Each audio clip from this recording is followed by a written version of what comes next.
తెలుగుదేశం పార్టీకి పునాదులు బీసీలే అని తెలుగుదేశం పార్టీ రాష్ట్ర ఉపాధ్యక్షులు, కొత్తపేట నియోజకవర్గ టీడీపీ ఇన్ఛార్జ్ బండారు సత్యానందరావు అన్నారు. రావులపాలెం మండలం దేవరపల్లి గ్రామంలో రాష్ట్ర ఉపాధ్యక్షులు, కొత్తపేట నియోజకవర్గ ఇన్ఛార్జ్ బండారు సత్యానందరావు ఆధ్వర్యంలో మండల బీసీ సెల్ వారు ఏర్పాటు చేసిన జైహో బీసీ కార్యక్రమంలో సత్యానందరావు పాల్గొన్నారు. ఈ సందర్భంగా ఆయన మాట్లాడుతూ బీసీలకు తెలుగుదేశం పార్టీ అన్ని విధాలా అండగా ఉంటుందని తెలిపారు. రాష్ట్ర పార్టీ బాధ్యతలు సైతం బీసీలకు సంబంధించిన అచ్చెన్నాయుడికి కట్టబెట్టి గౌరవించుకునే పార్టీ తెలుగుదేశం పార్టీ అని, అది చంద్రబాబు నాయుడికి బీసీలపై ఉన్న అభిమానమని గుర్తు చేశారు. జగన్ ప్రభుత్వంలో బీసీలపై అధిక దాడులు జరిగాయని ప్రశ్నించిన బీసీలను సైతం అణగదొక్కిన పార్టీ వైసీపీ పార్టీ అని సత్యానందరావు పేర్కొన్నారు. అధికంగా బీసీ కులమైన శెట్టిబలిజీలు 2019 ఎన్నికల్లో జగన్కు అండగా నిలబడి గెలిపిస్తే వారికి అండగా ఉండటం అటుంచితే వారిపైన దాడులు చేసిన ఘటనలు అనేకమని అన్నారు. ఈ కార్యక్రమంలో వాసిరెడ్డి రాంబాబు, ఆకుల రామకృష్ణ, షేక్ సుబాన్, కేత శ్రీను, కాసా సాగర్, గుత్తుల పట్టాభిరామారావు,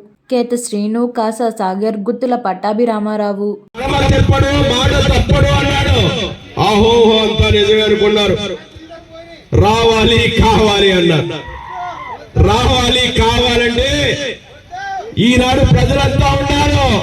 ఏమంటున్నారు?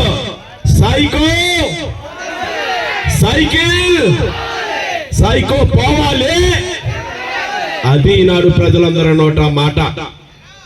నమ్మించాడు, వంచాడు, మోసం చేశాడు, దగా చేశాడు, బీసీ వర్గాన్ని అరిచివేశాడు, బీసీ వర్గాల వెన్ను విరిచాడు. అనేక మంది బీసీ సోదరుల్ని పట్టణ పెట్టుకున్నాడు. 74 మంది బీసీ నాయకులు అచ్చిగా ఉంచబడ్డారు.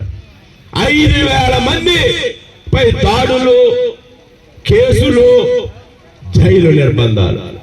ప్రశ్నిస్తే ఆస్తుల విధ్వంసం.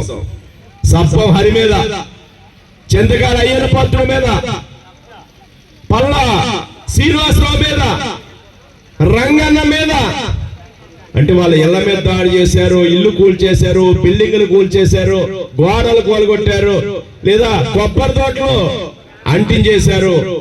అలాంటి దుర్మార్గాలు ఎన్నో. మరి బీసీలకి ఏమైనా న్యాయం చేశాడా అంటే బీసీ సప్లాను లేదు, నిధులు లేవు, వారికి ప్రత్యేకంగా అందించింది లేదు. ఉన్న పథకాలు ఓడపెరికాడు. 90% సబ్సిడీలు ఇచ్చే ఆదరణ పథకం గట్టెక్కించాడు.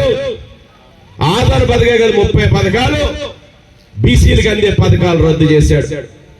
రిజర్వేషన్లు చెప్పారు మన వాళ్ళు, 10% రిజర్వేషన్లు పోయాయి. ఈయన ఘనకార్య వల్ల 34% ఉన్న బీసీ వర్గాల రిజర్వేషన్లు 24% పడిపోయింది.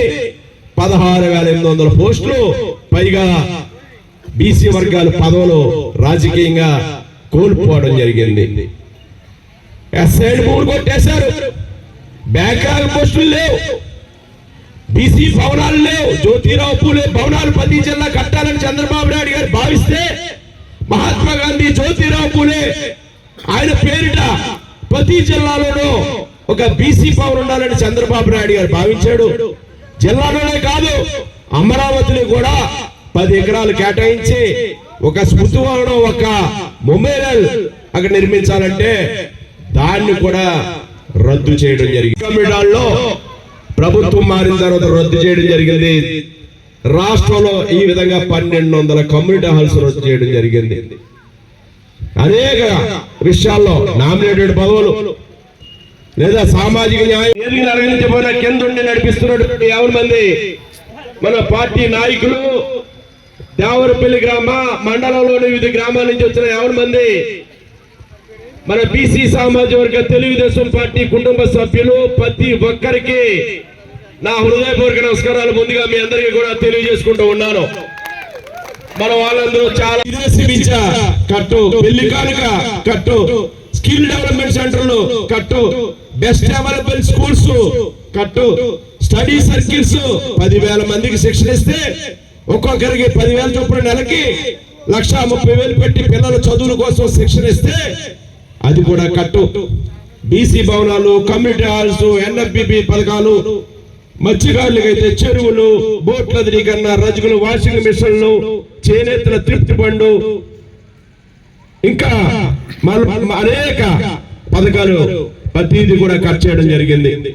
ఏ వర్గాలంటే నేను 6 అంకులు తింటానని వీరందరూ కూడా ఇసుకరాంపరండి ఒక్కొక్క రెడ్డి గారికి అప్పచెప్పేశాడు మొత్తం అంతా. గోపాలపురం ఒక రెడ్డి గారు, ఓబరంగ ఒక రెడ్డి గారు, జొన్నాడు ఒక రెడ్డి గారు, ఆత్రేపురం ఒక రెడ్డి గారు. ఇందాక మన వాళ్ళని చెప్పినట్టుగా ఏది ప్రకృతి వనరులు ఏది మిగట్లేదు, అంతా ఫోన్ చేసేస్తూ ఉన్నాడు ఆయన. గోదావరిలోకి వెళ్ళి చూస్తే పెద్ద పెద్ద అగాధాలండి. అంటే ఎక్కడైనా మనం వెళ్తే ఏ లోయలు అనుకుంటాం, మన గోదావరి నియోజకవర్గ మండలి టీడీపీ అభిమానులు నిదర్శనాలుగా కనిపిస్తా ఉన్నాయి. ఇసుక దోపిడీ, మట్టి దోపిడీ, భూ కబ్జాలు ఒకటి కాదు, ఆఖరికి గంజాయి కూడా విచ్చలవిడిగా జరిగిపోతా ఉందంటే ఒక గనుడు మన జొన్నాడు గనుడే మన హైదరాబాద్ లో కూడా పట్టుబట్టాడు గంజాయి అక్కడ సరఫరా చేస్తా అంటే అసలు మూలాలు దానికి ప్రోత్సాహాలు ఎక్కడి నుంచి వెళ్తున్నాయనేది కూడా ఒక్కసారి తెలుసుకోవాలి, అర్థం చేసుకోవాలని కూడా మీకు తెలియజేస్తా ఉన్నా. అభివృద్ధి అవసరం లేదు. 4.5 ఏళ్ళు మన వాళ్ళు ఇందాక మాట్లాడారు. 4 సంవత్సరాలు పరిపాలన చేశారు బ్రహ్మాండంగా. వాళ్ళ కార్యకర్తలుగా నాయకులు కానీ ఎవరు ఎక్కడ ఉన్నారో, ఏ ఉన్నారో, ఏ గ్రామంలో ఏముందో అవసరం లేదు. ఎన్నికల దగ్గర వచ్చేదని గుర్తొచ్చింది ఒక 6 మాసాల ముందు. మరి అవినీతి సంపాదనతో, అవినీతి డబ్బుతో మళ్ళీ అవినీతి డబ్బుని పంచిపెట్టి వాటాలేసి వైసీపీ నాయకులే ఇప్పుడు వైసీపీ ప్రజాప్రతినిధి కొనుక్కుంటా ఉన్నాడు వాటాలేసి, నీకెంత నీకెంత నీకెంత అని చెప్పి. ఇది వైసీపీ నాయకుల యొక్క విధానం. ఈనాడు ఈ నియోజకవర్గాన్ని అవినీతి పరుల చేతుల్లోంచి దీన్ని రక్షించుకోవాలి. ఉదాహరణ దేవరపల్లిలో చెప్తా ఉన్నా, మన దేవరపల్లిలో సభ జరుగుతుంది కాబట్టి ఏమైనా ఉంది ఇక్కడ అభివృద్ధి? ఆనాడు కొద్దిలో మిస్ అయ్యి మనం సిమెంట్ రోడ్డు వేసుకోవడం, ఈతగొట్టు, కొత్తపేట నేను ఎమ్మెల్యేగా లేకపోవడం, ఇన్ఛార్జిగా ఉండడం ఆనాడు కొన్ని ఒత్తుల్లో మిస్ అయింది. 4.5 ఏళ్ళు అయింది. పైన ఒక తారుపోత పూసారు, మళ్ళీ పోతానే ఉన్నది, వెడల్పు చేయలేదు, సన్న రోడ్డుగానే ఉంది. ఈనాడు చెప్తా ఉన్నా, తెలుగుదేశం పార్టీ అధికారంలో వచ్చిన తక్షణం దేవరపల్లిలో బ్రహ్మాండమైన వెడల్పాటి సిమెంట్ రోడ్డు వేసే బాధ్యత నేను తీసుకుంటానని, ఆ బాధ్యత నాదని మొట్టమొదటిగా నేను చెప్తా ఉన్నా. కొత్తపేటలో గతంలో ఎంపీగా రెడ్డి అనంత్ కుమార్ గారు మరించుకోవడం జరిగింది. ఇప్పుడు తెలుగుదేశం పార్టీ మరలా రెడ్డి అనంత్ కుమార్ గారికి జిల్లా పార్టీ అధ్యక్షులుగా అధికారం ఉన్నా లేకపోయినా బీసీ వర్గాల వారిని గౌరవిస్తూ గుర్తిస్తున్న పార్టీ ఏదైనా ఉందంటే అది తెలుగుదేశం పార్టీ. దీన్ని మనం గమనించాలి. కొన్ని ఇబ్బందుల వల్ల, కొన్ని రాజకీయ కారణాలతో కొంచెం వెనకబడ్డ మళ్ళా రేపు రాబోయే రోజులు మనమే చరిత్ర తిరగా రాద్దాం, అభివృద్ధిని సాధిద్దాం. వైసీపీ నాయకుల్ని, వైసీపీ జగన్మోహన్ రెడ్డి పాలనలో తరిమి కొడదాం. రేపు రాబోయే రోజుల్లో వైసీపీ పార్టీ అడ్రస్ గల్లంతవడం ఖాయం, కనుమరుగవడం ఖాయం. చంద్రబాబు నాయుడు గారు, తెలుగుదేశం పార్టీ, జనసేన పార్టీ ఈనాడు ఒక అలయన్స్ తో, పవన్ కళ్యాణ్ గారు కూడా ఈ రాష్ట్రంలో వైసీపీ రహిత ప్రభుత్వం రావాలి. వైసీపీని ఈ రాష్ట్రం నుంచి ఈ రాక్షస అరాచక అప్రజాస్వామిక అవినీతి ప్రభుత్వాన్ని తరిమి కొట్టాలని ఈనాడు పవన్ కళ్యాణ్ గారు కూడా కలిసి వస్తా ఉన్నారు. చంద్రబాబు నాయుడు గారు సారథ్యంలో తెలుగుదేశం జనసేన పార్టీ రేపు రాష్ట్రంలో ఇందాక మన వాళ్ళు చెప్పినట్టుగా రాబోయేది సునామీ. ఆ సునామీలో వైసీపీ నాయకులు కొట్టుకుపోవడం ఖాయం. రేపు ఎన్నికల్లో ఎప్పుడు వచ్చినా అది మార్చిలోనే వస్తాయని అంచనా వేస్తా ఉన్నాం. మార్చిలో వచ్చినా ఏ తేదీ అయినా మనం దాన్ని ముందుకు తీసుకెళ్లాలి. ఎన్నికల్లో బాధ్యత మీరే తీసుకోవాలి.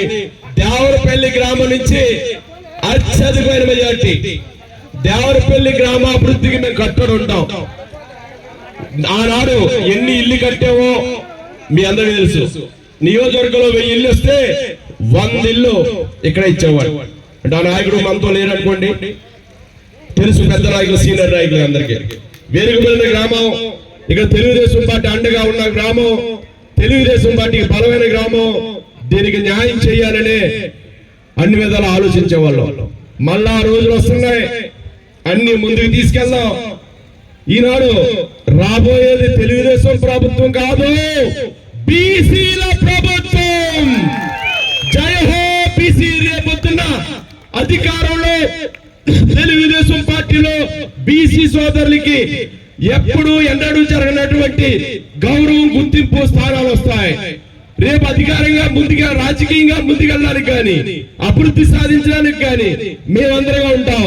అదే కొత్తపేట నియోజకవర్గంలో కూడా ఒక బలమైన పునాదులు వేయడం కోసం ఏ విధంగా బీసీ వర్గానికి న్యాయం చేయాలో, ఏ విధంగా వాళ్ళని గౌరవించాలో ఆ బాధ్యత నేను తీసుకుంటాను.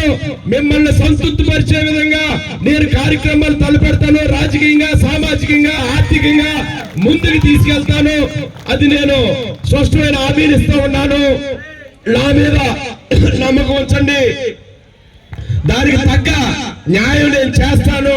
మీ అందరికీ తెలుసు. రావాలి. ఆనాడే ఈ రాష్ట్రానికి విముక్తి. ప్రజలందరూ బాగుండాలి, రాష్ట్రం బాగుండాలి, భవిష్యత్తులో భావి తరాలు బాగుండాలి అంటే రాష్ట్రాన్ని కాపాడుకోవాలి. రాజధాని లేని రాష్ట్రమా? రాజధాని అంటే చెప్పుకోగలవా? పిల్లలు అడిగితే మన రాజధాని ఏంటంటే చెప్పగలడా? ఊళ్ళో ఉన్న కుర్రాడు పోలవరం ప్రాజెక్టు పడుకోబెడతావా? ఎక్కడున్న పోలవరం ప్రాజెక్టు అక్కడే ఉందా? ఇలాంటి బీసీల నుంచి కాపాడడంలో మీ యొక్క ఇలాంటి దుర్మార్గులు ఉంటారు. ఇలాంటి రాక్షస పాలకులు వచ్చినప్పుడు బీసీలు కాపాడడం కోసం అందుకే చంద్రబాబు నాయుడు గారు ఆలోచన చేస్తూ ఉన్నాడు. బీసీల కోసం ప్రత్యేక రక్షణ చట్టం నేను ఏర్పాటు చేస్తానని ప్రకటించడం జరిగింది. ఎస్సీ వర్గాల వారికి ఏ విధంగా రక్షణ ఉందో అదే విధంగా బీసీ వర్గాల వారికి కూడా ప్రత్యేక రక్షణ చట్టం నేను ఏర్పాటు చేస్తాను. బీసీలు వెన్నెముక, బ్యాక్వర్డ్ క్యాస్ట్ కాదు, బ్యాక్వర్డ్ క్యాస్ట్. అనేక రకాలుగా ఉన్నా అందరినీ కలుపుకుంటూ ఎప్పుడో ముందుకెళ్ళాను. దానివల్ల నా సామాజిక వర్గం నుంచి కూడా నాకు కొంత దూరమైన విషయం కూడా మీకు తెలుసు. నేను కొన్ని అనేక రకాల ఆకట్లు ఇబ్బందులు పడ్డాను. ఆనాడు ప్రజారాజ్యంలోకి వెళ్ళిన 14లోని గెలవలేకపోయాను. 700 ఓట్లతో ఓడిపోయాను. రెండు కలిసి బ్రహ్మాండమైన మెజార్టీ గెలవాలి. రాజకీయాలు ఎప్పుడు మనం అనుకున్నట్టు ఉండవు. మన యోగం కూడా కావాలి. మనం నమ్మించాడు, మోసం చేశాడు, మాయ చేశాడు. 14లో గెలిచాడు, అధికారం లేదు. అధికారం ఉంటే స్వర్గం చూపించేద్దరు అన్నాడు. ఓహో, స్వర్గం చూపించలేకపోయాడు. ఆనాడు సత్యానందరావు, రెడ్డి సుబ్రహ్మణ్య గారు, జగ్గిరెడ్డి గారు పని చేయడం లేదు. అదే మళ్ళా ఎమ్మెల్యే చేసేస్తే దుండేస్తాడు, బ్రహ్మాండంగా ఉంటుంది అనుకున్నారు. ఏమైంది 4.5 ఏళ్లలో? జగన్మోహన్ రెడ్డి ఏం చేశాడు? అన్ని వర్గాలు ఈనాడు రోడ్డు మీద ఉన్నాయా లేదా? అందరూ సమ్మెలు చేస్తున్నారు లేదా? ఏ వర్గమైనా సంతృప్తిగా ఉందా? బీసీలు మోసం చేశాడు, ఎస్సీలు మోసం చేశాడు, మైనార్టీలు మోసం చేశాడు, రైతులు మోసం చేశాడు, ఉద్యోగులు మోసం చేశాడు, అంగన్వాడీలు, ఆశా వర్కర్లు, మున్సిపల్ సిబ్బంది. ఆఖరికి తెలుగుదేశం పార్టీ నిర్మించబడిందని నేను తెలియజేస్తూ ఉన్నా. తెలుగుదేశం పార్టీ ఆవిర్భావంతో బీసీ వర్గాల వారిలో స్వాతంత్రం వచ్చింది. మనకి స్వాతంత్రం ఎప్పుడో వచ్చినా బీసీ వర్గాల వారికి గౌరవం, గుర్తింపు లభించిందంటే తెలుగుదేశం పార్టీ పెట్టిన తర్వాత, తెలుగుదేశం పార్టీ అధికారంలోకి వచ్చిన తర్వాత రాజకీయ అధికారంలో బీసీలు కల్పించినటువంటి అధికార దామాషాలు అందించిన పదవుల ద్వారా, వారికి ఇచ్చిన గుర్తింపు ద్వారా తెలుగుదేశం పార్టీకి బీసీలు అండగా ఉన్నారు. బీసీలంటేనే తెలుగుదేశం పార్టీ, తెలుగుదేశం అంటేనే బీసీల పార్టీ అని గుర్తింపు పొందింది. ఈనాటికి కూడా బీసీ వర్గాల అందరూ నా పార్టీ ఏది అంటే తెలుగుదేశం పార్టీ అని గర్వంగా చెప్పుకునే విధంగా ఈనాడు తెలుగుదేశం పార్టీ, బీసీ వర్గాలు ముందుకెళ్తా ఉన్నాయి. ఆనాటి నుంచి నేటి వరకు కూడా పార్టీ అలాగా చర్చ చెదరకుండా ఉంది అంటే బీసీ వర్గాల వారి యొక్క అభిమానం వల్ల. మన వాళ్ళు ఎన్నో విషయాలు చెప్పడం చదివించడం కానీ బీసీ వర్గాల వారు అనేక మంది నాయకులు ఆనాడు గుర్తింపు పొంది బీసీ వర్గాల వారి అభ్యున్నతి కృషి చేయడం జరిగింది. అందులో భాగంగానే ఈనాడు బీసీలు ముందుకు తీసుకెళ్ళడం కోసం అనేకమైనటువంటి మరి ఈనాడు తెలుగుదేశం పార్టీ కృషి చేయడం జరిగింది. ఈనాటి చూసుకుందాం, మరి అచ్చెన్నాయుడు గారు తెలుగుదేశం పార్టీ అధ్యక్షులుగా ఉన్నారు. రెడ్డి అనంత కుమార్ గారు మన కోనసీమ అంబేద్కర్ జిల్లా తెలుగుదేశం పార్టీ అధ్యక్షులుగా ఉన్నారు.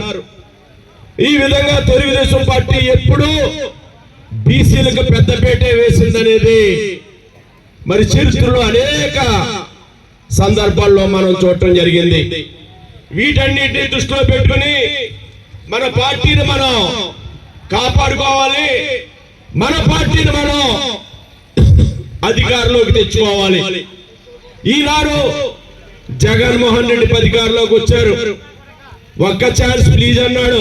విదేశీ వీసా కట్టు, పెళ్లి కానుక కట్టు, స్కిల్ డెవలప్మెంట్ సెంటర్లు కట్టు, బెస్ట్ అవైలబుల్ స్కూల్స్ కట్టు, స్టడీ సర్కిల్స్ 10,000 మందికి శిక్షణ ఇస్తే ఒక్కొక్కరికి 10,000 చొప్పున నెలకి 1,30,000 పెట్టి పిల్లల చదువుల కోసం శిక్షణ ఇస్తే అది కూడా కట్టు. బీసీ భవనాలు, కమ్యూనిటీ హాల్స్, ఎన్ఎఫ్బిపి పథకాలు, మత్స్యకారులకైతే చెరువులు, బోట్ల ధృవీకరణ, రజకులు వాషింగ్ మిషన్లు, చేనేతల తృప్తి పండు, ఇంకా అనేక పథకాలు ప్రతిదీ కూడా ఖర్చు చేయడం జరిగింది. ఏ వర్గాలకి ఆర్థిక సహాయం ఉండేది సొసైటీల ద్వారా, గీత కార్మికుల సహాయం లేదు. ఈత తాటి చెట్లు పెంపకాలకి ప్రోత్సాహం ఉండేది, అది లేదు. గొర్రెలు మేకలు పెంపకాలకు ప్రోత్సాహం ఉండేది, అది లేదు. కేంద్రం ద్వారా అనేక పథకాలు వచ్చాయి, వీళ్ళ మ్యాచింగ్ గ్రాంట్ కట్టగా అవి లేవు. ఈ విధంగా బీసీ వర్గాల్ని అన్ని విధాల సర్వనాశనం చేశాడు ఈ జగన్మోహన్ రెడ్డి. ఓ పక్క అణిచివేత, ఒక పక్క పథకాలు రద్దు, ఉన్న పథకాలు ఎత్తివేయడం, ఏ విధంగానూ కూడా బీసీ వర్గాలకి 70,000 కోట్ల రూపాయలు ఖర్చు పెట్టాడు. ఆయన కార్పొరేషన్ మనం చెప్పిన నేను చెప్పట్లేదు కానీ 56 కార్పొరేషన్, ఓకే బ్రహ్మాండం, 56 కార్పొరేషన్ పెట్టాడు. అందరికి అన్ని అందిస్తాయి, చక్కగా అభివృద్ధి చెందిపోతారని మేము అనుకున్నాం. 56 కార్పొరేషన్ 2 కోట్లు ఇచ్చాడు. 132 కోట్లు, 132 కోట్లు ఇస్తే బీసీలు అందరూ అప్పుడు ఆ 2 కోట్లు కూడా వాళ్ళ ఆఫీస్ పెట్టుకోవడానికి, వాళ్ళ మెయింటెనెన్స్, వాళ్ళ జీతాలకి. మళ్ళా అతిగతి లేదు. కార్పొరేషన్ పేరుతో నిండా ముంచాడు బీసీ వర్గాల్ని. కార్పొరేషన్ పేరు తప్పితే వాళ్ళు ఆదుకున్నది ఏమీ లేదు. మరి చంద్రబాబు నాయుడు గారు ఆనాడు ముఖ్యమంత్రి అయ్యాక 2014లో చట్టసభల్లో కూడా బీసీ వర్గాలకి రిజర్వేషన్ కావాలి అని చట్ట అసెంబ్లీలో తీర్మానం చేసి పంపిన నాయకుడు మన చంద్రబాబు నాయుడు గారు. బీసీ వర్గాలకి అసెంబ్లీలో, పార్లమెంట్ లో కూడా రిజర్వేషన్ కావాలని తీర్మానం చేసి ఆనాడు గవర్నమెంట్ వచ్చిన 6 మాసాల లోపులోనే తీర్మానం చేసి కేంద్ర ప్రభుత్వానికి ఆయన పంపించడం జరిగింది. బీసీ సప్లాన్ కావాలన్నాడు. 25% నిధులు బీసీలకు ఖర్చు పెట్టాలని అడగడం జరిగింది. రాష్ట్రంలో బీసీ వర్గాల వారికి ప్రత్యేకమైన మంత్రిత్వ శాఖ, అంటే వెనుకబడిన వర్గాల శాఖ అంటూ అదొక మంత్రిత్వ శాఖ పెట్టింది 1994లో తెలుగుదేశం పార్టీ వచ్చిన తర్వాత అనేది కూడా నేను మీకు గుర్తు చేస్తా ఉన్నా. ఈ విధంగా దేశంలో బీసీ జనాభా గణన చేయాలి. బీసీలు ఎంతమంది ఉన్నారో ప్రత్యేకమైన జనాభా గణన చేసి వాళ్ళని ఆదుకోవాలి, వారి కార్యక్రమాలు చేపట్టాలని కూడా చంద్రబాబు నాయుడు గారు తీర్మానం చేసి కేంద్రానికి పంపించడం జరిగింది. ఓ పక్క ఆయన ఎలా చేస్తా ఉంటే మరొక పక్క మరి బీసీ మహిళల మీద జగన్మోహన్ రెడ్డి గారు మగవాళ్లే కాదు ఆడవాళ్ళని కూడా వదిలిపెట్ల. ఆదిరెడ్డి పవని గారి మీద, ఇంకా చాలా మంది మీద రకరకాల ట్రోలింగ్లు చేసి మహిళలను కూడా చూడకుండా ఇందాక చెప్పాడుగా శ్రీరేష్ గారు, అనురాధ్ గారు అందరూ కూడా వేధించడం జరిగింది. ఈనాడు మరి పదవులు ఇచ్చానంటాడు, సామాజిక న్యాయం నేనే చేశానంటాడు. అంటే ఏంటా సామాజిక న్యాయం? పదవులు ఇచ్చినట్టు వాళ్ళ పేరుకి పదవులు, పెత్తనం అంతా రెడ్లు. ఎన్నికలుగా అన్నాడు ఎన్టీ రామారావు గారు, చంద్రబాబు నాయుడు గారు బీసీ వర్గానికి ఉంటే ఈయన వచ్చిన తర్వాత రెడ్డి సామాజిక వర్గం తప్ప ఏది కనపడినటువంటి పరిస్థితి. టీటీడీ పదవులు ఇస్తే ఒక రెడ్డి గారే, 4.5 గంటల్లో ఒక రెడ్డి గారి తర్వాత ఒక రెడ్డి గారే టీటీడీ పదవి. ఆనాడు కాగి వెంకట్రావు గారి, సుధాకర్ యాదవ్ గారి, లేదా చదలవాడి కృష్ణమూర్తి గారికి బీసీ వర్గాలకే టీటీడీ పదవులు కానీ, లేదా అడ్వైజర్స్ కానీ, గవర్నమెంట్ లీడర్లు కానీ, బీసీలు వైస్ ఛాన్సలర్స్ కానీ ఇస్తే ఒక్కరికి బీసీలకి సరైన న్యాయం చేయలేనటువంటి పరిస్థితి. అంతేందుకు మన జగ్గిరెడ్డి గారికి ఒక పదవులు విప్పని ప్రభుత్వం విప్పు యనమండుగురికి విప్పారు. ఆ విప్పులు యనమండుగురికి ఇస్తే అందులో ఒక బీసీ వర్గం, ఒకే ఒక బీసీ సామాజిక వర్గం చెందిన ఒక విప్పు ఉంది. 7 రెడ్డి సామాజిక వర్గం వారి ఇతర వర్గాల వారికే అవకాశం ఇవ్వడం జరిగింది. అది యొక్క ప్రభుత్వం యొక్క పనితీరు ఏ విధంగా ఉందని మీకు తెలియజేస్తా ఉన్నా. హత్యలు దాడులే కాదు, ఇంకా బహిరంగ చేనేతలు కానీ, మత్స్యకార సోదరులు కానీ, రజక సోదరులు కానీ, నాయ బ్రాహ్మణ సోదరులు కానీ అనేక పథకాలు సబ్సిడీ మీద ఉన్నాయి. అవన్నీ కూడా అటకెక్కించాడు. అనేక మంది ఒక అమర్నాథ్ అనే యువకుడిని బాపట్ల జిల్లాలో అంటించేయటం తగలబెట్టారు పెట్రోల్ పోసి. వాళ్ళ సిస్టర్ ఏదో వాళ్ళ అక్కగారిని అవమానించారని అడిగితే ఆ కుర్రోడిని పెట్రోల్ పోసి తగలబెట్టారు ఈ వైసీపీ నాయకులు. ఆ తోట చంద్ర గారిని పల్నాడు జిల్లాలో హత్య చేశారు. నందం సుబ్బయ్య గారని కడప జిల్లాలో ఆయన హత్య చేయడం జరిగింది. ఈ విధంగా చూసుకోవడానికి తోగానే ఇక్కడ మంది తెలుగుదేశం నాయకుల్ని అచ్చెన్నాయుడు గారి నరశేఖర్, అయ్యన పాత్రి గారి, కళా వెంకట్రావు గారిని, యనమల గారి మీద కేసులు. ఇదో పెళ్లికి వెళ్ళి పిల్లి సత్యబాబు గారు అబ్బాయి పెళ్లికి అక్షతలు వేస్తే యనమల రామకృష్ణ గారి మీద కేసు, బేదా రవిచంద్ర గారి మీద, కొల్లు రవీంద్ర గారి మీద, కోన రవికుమార్ గారి మీద, లేదా కలమడ వెంకటరమణ గారి మీద, గౌతు శిరీష్ గారి మీద, పంచుమతి అనురాధ గారి మీద, అందరి మీద కూడా బీసీ వర్గాల వారిని అణిచివేయాలని తప్పుడు కేసులు పెట్టడం జరిగింది. ఒక పక్క కేసులు, మరొక పక్క పథకాల రద్దులు, ఆదరణ పథకం రద్దు.